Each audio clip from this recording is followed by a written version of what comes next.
Thôi, múc đi. Bố làm gì vậy? Cái bếp mình đâu có đâu. Múc cái này đổ vào cái bếp, được chưa? Múc đi.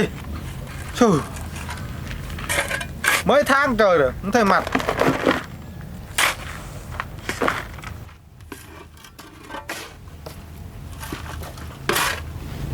Rồi.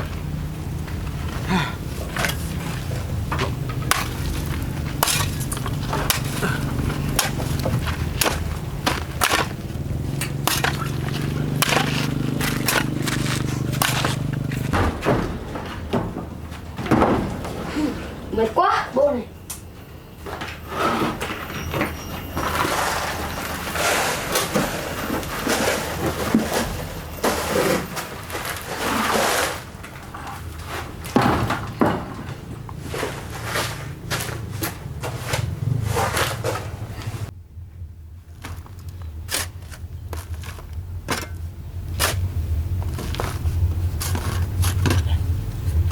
Đào đi. Yếu quá. Từ giờ nãy lột quá.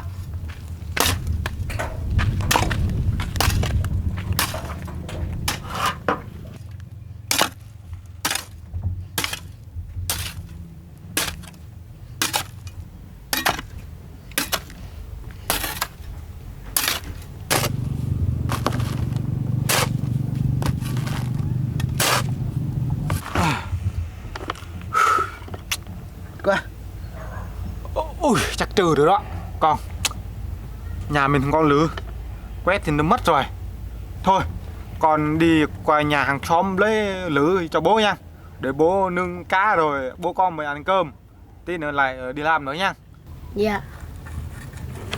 Khổ quá.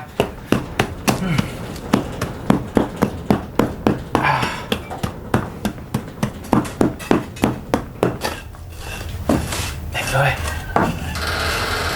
Như thế này là cậu vợ thôi.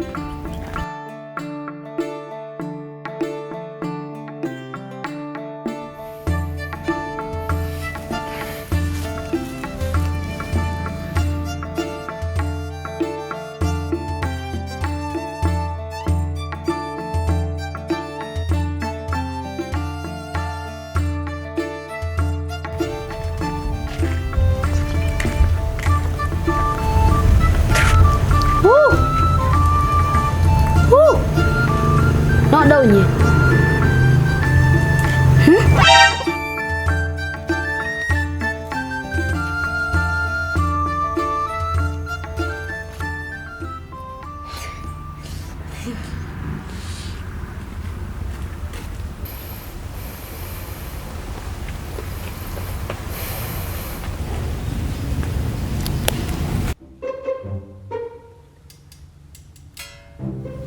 Nope.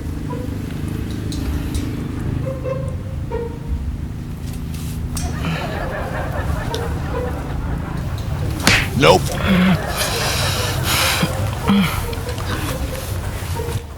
Thằng này không giận đâu. À.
Không dễ luôn. À, Nope. Mày làm gì vậy? Mày tính ăn chụp chim tao hả? Tục mày bây giờ. chị mày thôi ai thèm. Thêm mày qua đây làm gì? Bình thường mày đâu có qua đâu. Bọn bao đi lấy lứa. Rồi bố mày cứ lơ. Đâu biết. Lần này nữa thôi, nói bố mày lần sau đừng có đi lấy lửa nữa. Đâu, cối mày đâu? Quên mang rồi. Mày qua lấy lửa mà không có cối, hết cối của tao thì sao? Đi về lấy cối đã rồi cho lửa.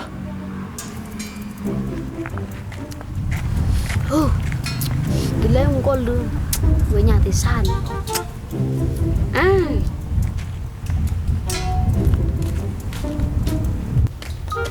anh ơi, Nghĩ gì?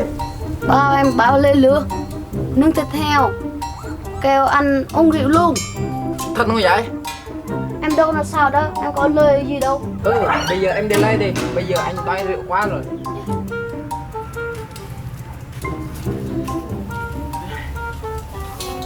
Cuối cùng cũng có người gọi mình uống rượu rồi.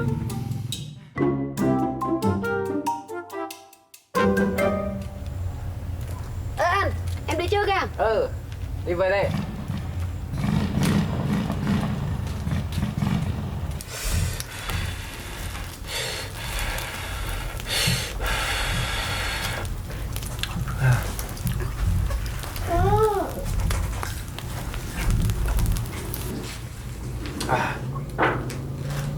Mấy tháng rồi, 3-4 tháng không thấy con đi đâu vậy? Ăn chơi đúng không? Tóc này đó, bây giờ thấy không? Đó lớn rồi. Ăn mặc rồi, tóc cái thế này. Nghe nói người yêu ở đâu vậy? Người yêu làng nào? Khai đi. Làng nào? Không có. Nghe nói người yêu ở làng Phùng đúng không? Người yêu đẹp không? Hả? Bình thường. Bình thường thôi à? Chú chả có người yêu rồi. Ghê thật, bỏ bố đi rồi. Bố vẫn chưa có người yêu nè. Coi trong đó còn có người nào mà mẹ người ta không? Bị tròn bó không? Không biết. Không biết à? Nếu mà gặp được mẹ người ta tròn bó nhá, nói bố nha. Dạ. Lấy vợ gần nhau, biết chưa? Ý.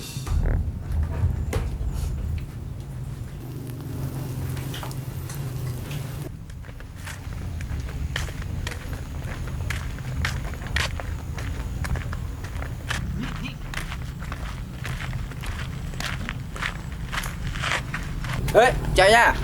Vâng, còn gió nào mà đưa ông qua đây làm gì vậy? Nghe nói con của ông bảo tôi qua đây nướng thịt heo uống rượu mà. Ủa? Này thịt heo gì?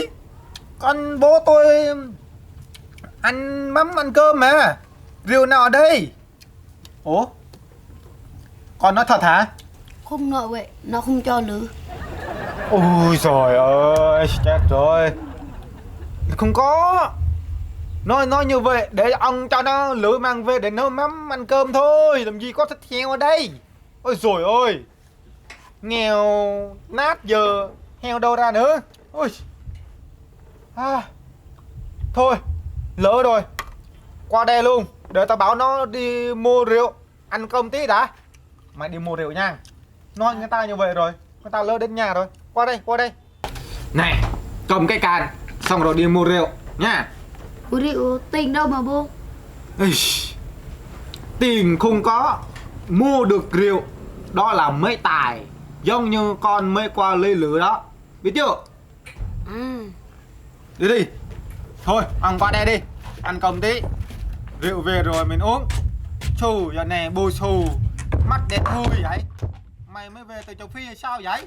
Ôi dồi ôi, cái thằng này. Ngồi xuống đi.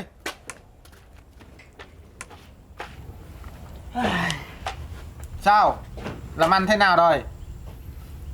Làm ăn cũng khó khăn lắm. Khó khăn như nào? Thì suốt ngày ngủ thôi. À, cái đó là làm ăn của ăn đúng không? Suốt ngày ngủ là làm ăn. Được, phát triển đấy. Thì ra là như vậy. Nên bây giờ vẫn chưa có vợ. Phải siêng năng làm việc. Phải mồ hôi ra mới có vợ được. Giống như tôi đây này.